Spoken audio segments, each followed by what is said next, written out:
Hai semua, gua Wasa.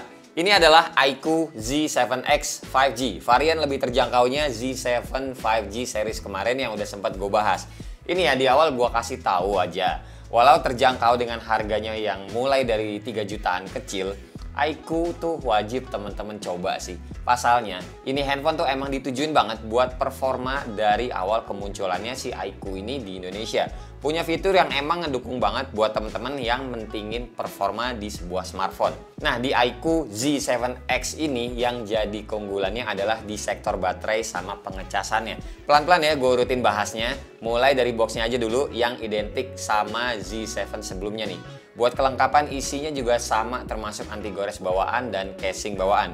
Yang beda, kepala chargernya cuma 80 watt. Yes, gue sebutnya cuma 80 watt soalnya dibandingin sama 120 wattnya versi Z7. Tapi kalau dibandingin sama handphone lain yang harganya setara 3 jutaan kecil, wah ini doang udah yang paling juara ngecasnya. Ngeliat handphonenya juga identik dengan iQOO Z7. Agak susah ngebedainnya dari belakang karena punya bentuk kameranya aja ini tuh mirip. Megang bodinya agak lebih berat sedikit daripada Z7 biasa, soalnya Z7X ini baterainya 6000 mAh.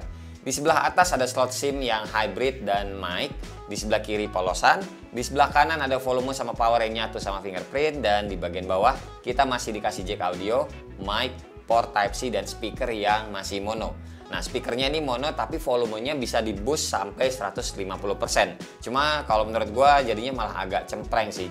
Jadi ya mendingan paling bener di 100% aja. Layar sendiri IPS 6,64 inch Full HD Plus dan refresh rate-nya 120 Hz bisa auto, jadi lebih irit baterai. Camkan ya, ini 120 Hz. Handphone lain di range harganya yang sama, yang mirip, paling ngasihnya itu cuma 90 Hz doang. Bezel bagian bawah, iya, kelihatannya lebih tebal dari sisi yang lainnya. Goodnya, kamera depannya ini bentukannya punch hole, bukan teardrop, jadi nggak kelihatan murahan handphonenya. Unit yang gue pegang gini storage-nya 256GB dengan RAM-nya 8GB yang bisa di-expand lagi 8GB. Total storage yang kemakan di awal cuma 23GB-an aja, include sistemnya 20GB. Play Store minta di-update 35 aplikasi. Udah, ini cari wifi aja biar irit kuotanya. Loncat dulu ke performa baterainya yang 6000 mAh. Ini gue ada sedikit ngadu sama Samsung punya, yaitu M14 5G yang punya kapasitasnya sama. Nah, buat SOT-nya si iQOO ini, si Z7X emang kalah. Z7X SOT-nya hampir 13 jam. Sedangkan si Samsung Galaxy M14 5G ini nyampe 15 jam lebih. Nah, tapi hal ini tuh disebabin sama Samsung layarnya cuma mentok di 90 Hz aja refresh rate-nya.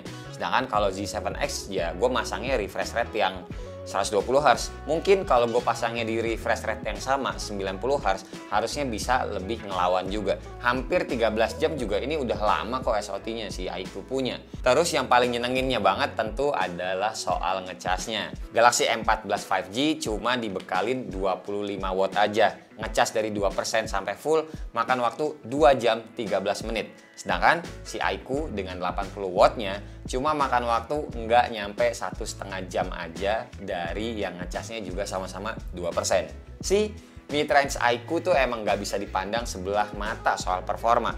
Lupa juga soal ke prosesornya ya. Ini pakai Snapdragon 695. Nggak paling wah mengingat harganya juga ya cuma 3 jutaan lebih sedikit. Tapi tetap aja buat main Genshin Impact sanggup-sanggup aja kok di settingan defaultnya low dengan ditambahin 60 fps. Low ya, bukan lowest. Skor Antutunya gue tes dapat 414 ribuan juga termasuk lumayan. Ya pokoknya Snapdragon 695 kan udah banyak ya ditaruh di Android lain, jadi performanya masih mirip-mirip. Aman lah buat dipakai harian. Apalagi RAM si iQOO ini terbilang gede, jadi multitasking pindah-pindah aplikasi juga nggak usah khawatir. Buat softwarenya karena iQOO ini adalah turunannya Vivo, jadi pakainya Vantage OS 13 berbasis Android 13 juga. Dari info yang gue dapat, update-nya ini cuma standar aja sih, 2 tahun Android dan 3 tahun security patch. Tapi nanti kalau ada update lagi, gue taruh di pin komen. Buat teman-teman yang udah familiar sama Vantage OS, ini enak-enak aja kok dan nggak ribet makanya. Apalagi buat NFC-nya juga ini bisa dijadiin akses card. Kepake banget buat teman-teman yang ngantor ataupun rumahnya tuh pakai kartu-kartu gitu sebagai akses masuknya. Bisa di copy ke handphone ini. Jadinya tuh makin ringkas. Oke, sekarang kita lanjut ke sektor kamera yang sebenarnya menjadi minus dan nggak minus juga sih. Soalnya ini handphone kan nggak punya lensa ultra wide. Yang mana tuh ultrawide di tahun 2023 adalah sebuah common banget ya, harusnya udah ada di handphone manapun gitu loh. Cuma kan ya balik lagi, kalau mengingatnya ini adalah handphone performa, ya udahlah, yang penting dikasih kamera juga udah syukur. Tapi ya semoga iQOO ngerevisi deh di handphone berikutnya. Paling nggak kalau misalkan lensa belakangnya cuma ada 2, ya ada lensa utama sama lensa ultrawide. Udah gitu aja. Soalnya ini tuh lensa utamanya juga kita dikasih gede 50 megapiksel. Dan lensa satunya lagi, nih yang belakang nih temennya dia adalah lensa 2 megapiksel depth. Ya jomplang banget kan. Terus lensa depannya sendiri kita dikasihnya 8 megapiksel. Oke, buat hasilnya bisa dibilang emang standar-standar aja ya. Tidak impress ngelihatnya kalau buat gue pribadi. Masuk sosmed oke-oke aja. Tinggal gimana kita pinter ngambil angle yang pas sama ngedit-ngeditnya sedikit-sedikit lah. Buat fitur-fitur sama opsi kameranya juga sama kayak iQOO Z7 sebelumnya. Lihat aja di videonya yang di sini.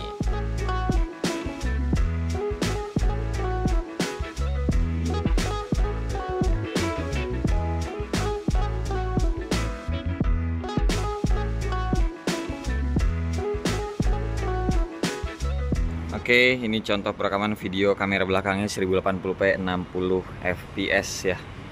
Coba kita jalan kaki, tes stabilisasinya gimana. Kalau dari previewnya sih sepertinya langkah kita kerasa ya. Gak tahu ntar lihat hasilnya gimana. Masih di parkiran hotel. Wow, Palisade di sini. Pas Semarang panas juga ya. Silat cuy. Wah, Gajah Mada. Oke. Coba lihat stabilisasinya. Stabilisasinya apa? Autofokusnya. Oke. Wih, nice. Oke, bagus ya. Yuk kita pindah ke resolusi yang lain. Ini 1080p 60 fps yang paling mentoknya. Kita coba 30 fps. Oke, yang ini 30 fps nya. Coba autofokusnya lagi. Ya, masih sama-sama aja bagus dan cepat. Tangan lagi. Oke, sekarang kita tes jalan. Tuh, pegang tangan 1, pegang tangan 2, bawa jalan kaki, dan seperti ini. Panas silau. Kok parkirannya lega ya ternyata. Tapi ini di luar. Ogah ku punya mobil dijemur-jemur begini. Belinya mahal. Masa dijemur, diujanin. Motor kali, nggak apa-apa. Kalau mobil mah jangan, kalau bisa parkir gedung, gue lebih senang parkir gedung.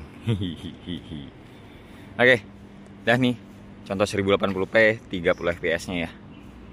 Lanjut ke selfie-nya. Oke, kalau selfie-nya ini mentok di 1080p 30 fps, nggak bisa 60 fps. Coba jalan.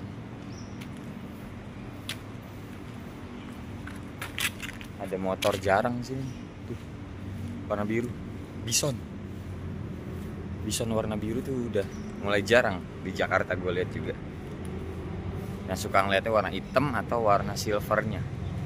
Ya warna biru atau warna merah itu jarang. Ngomong-ngomong, Semarang tuh platnya H ya.